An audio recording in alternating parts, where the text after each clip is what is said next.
షర్మిల రాక ఆంధ్రప్రదేశ్ రాజకీయాల్లో కొత్త సంచలనం అయితే కాంగ్రెస్ పార్టీలో కొత్త ఆశలు చిగురింపజేస్తున్నట్టుగా కనబడుతుంది.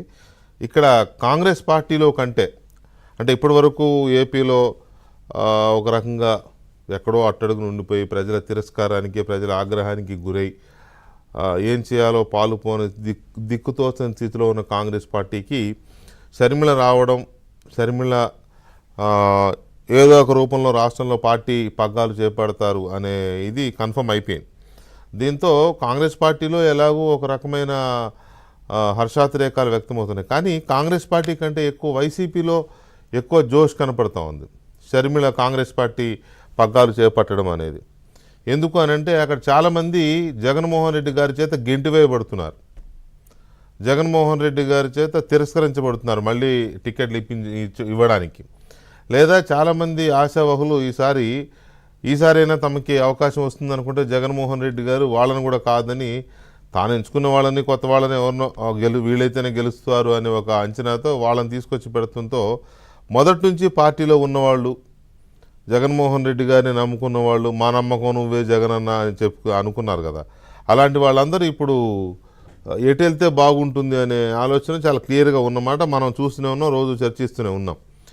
వీళ్ళలో చాలామంది టీడీపీ అండ్ జనసేన, ఇప్పటికే తెలుగుదేశం జనసేన వైపు చాలామంది మాట్లాడుకుంటున్నారు, ఫోన్లు చేస్తున్నారు, టచ్లో ఉన్నారు. కొంతమంది ఆల్రెడీ చేరారు, కొంతమంది చేరబోతున్నారు.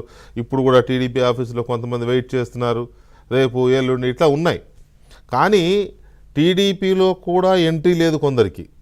కారణాలు ఏమైనా కావచ్చు, అవి ప్రాంతీయపరమైన లేదా గతంలో ఉన్న వైరాలు కావచ్చు, లేకపోతే స్థానికంగా ఉండే తెలుగుదేశం నాయకత్వానికి ఇప్పుడు వెళ్ళాలనుకుంటున్న వాళ్ళకి సరిపడదు, ఫ్యూచర్లో వాళ్ళు వచ్చినా వాళ్ళకి స్పేస్ ఉండదు అనే కారణాలు కావచ్చు. ఏదైనా కొంతమందికి తెలుగుదేశంలో కానీ జనసేనలో కానీ అక్కడ కూడా అవకాశం లేని పరిస్థితుల్లో ఏం చేయాలి రాజకీయంగా, ఇక పొలిటికల్గా మన కెరీర్ భూస్థాపితం అయిపోయినట్టేనా అని భయపడుతూ ఉన్నారు మొన్నటి వరకు. నిన్న కూడా షర్మిల గారిది ఇంకా ఫైనల్ కాలేదు, వస్తారా రారా, పార్టీ రెడీగానే ఉంది కానీ ఈవిడ ఇంకా డిసైడ్ చేసుకోలేదు, ఇలాంటి మాటలే పెద్ద పెద్ద సీనియర్లే మాట్లాడిన పరిస్థితి మనం చూసాం. మొన్న సాయంత్రం నా డిబేట్లోనే తులసిరెడ్డి గారు, పార్టీ సీనియర్ నేత, ఆయనే అన్నాడు ఆమె వచ్చి చేరేదాకా నేను నమ్మను అని. అంటే ఆ స్థాయి నాయకులకు కూడా ఆమె మీద అనుమానాలు ఉన్నాయి. అనుమానాలు ఇన్ ద సెన్స్ రాజకీయంగా ఎలాంటి మూవ్స్ అనేది పడవచ్చు కదా అనే ఉద్దేశంతో. సో ఈ సిచ్యువేషన్లో వైసీపీ నుంచి చాలామంది ఇప్పుడు షర్మిల గారి వైపు చూస్తున్న పరిస్థితి.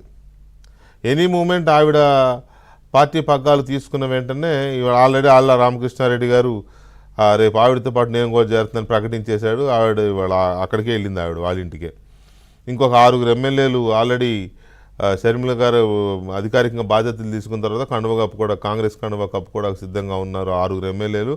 ఒక ఎంపీ కూడా అని చెప్తున్నారు, పేరు బయటికి రాలేదు కానీ ఒక ఎంపీ కూడా, ఏది ఇప్పుడు జగన్మోహన్ రెడ్డి గారి చేత తిరస్కారానికి గురైన గోరంట్ల మాధవ్ కాదండి, ఈ యువతల జిల్లాలు ఒక ఎంపీ రెడీగా ఉన్నారు అని చెప్తున్నారు. సో ఇలా ఇంకెంతమంది ఉన్నారు అనేది ఎందుకు చెప్పాల్సి వస్తుందంటే షర్మిల గారు కాంగ్రెస్ అధ్యక్షురాలు అవ్వడం, వైసీపీలో జోష్ కనపడడం, అది ఇక్కడ ఇది. ఇక టీడీపీకి అయితే క్యూ కట్టారు లీడర్లు, అక్కడ కూడా మరేంటో ద్వారాలు బార్లా తెరిచేశారు వచ్చేవాళ్ళందరికీ. గతంలో తిట్టిన తిట్లు వినపడడం లేదు. అసలు వీళ్ళు ఎంతగా దుమ్మెత్తిపోశారు చంద్రబాబు నాయుడిని, తెలుగుదేశం పార్టీని, ఎన్టీ రామారావుని, లోకేష్ని అనేది అంతా పోయింది. ఇప్పుడు వాళ్ళందరూ వచ్చేసి హ్యాపీగా అలయబలేలాగా ఉన్నారు. మరి ఏమో రాజకీయాల్లో శాశ్వతంగా ఎవరు శత్రువులు ఉండరు, శాశ్వతంగా ఎవరు మిత్రులు ఉండరు అనే సామెత ఇందుకే పుట్టిందేమో. బండబూతులు తిట్టిన వాళ్ళందరూ ఇవాళ అక్కడ కండువాలు కప్పుకున్నారు. ఏంటో అదేమి రాజకీయమో మరి ఈసారి మారుతుంది, తెలుగుదేశం పార్టీలో వైఖరి మారుతుంది, చంద్రబాబు నాయుడు మారుతారు, లోకేష్ గారు అంటే ఫ్రెష్గా బాధ్యతలు తీసుకుంటున్నారు అనుకోండి. సో మరి మారుతారన్నారు కానీ అలాంటి మార్పు అక్కడ కనిపించట్లే మన కండువాలు కప్పడంలో. చూద్దాం అదేంటో, దాని గురించి కూడా మాట్లాడదాం మనం.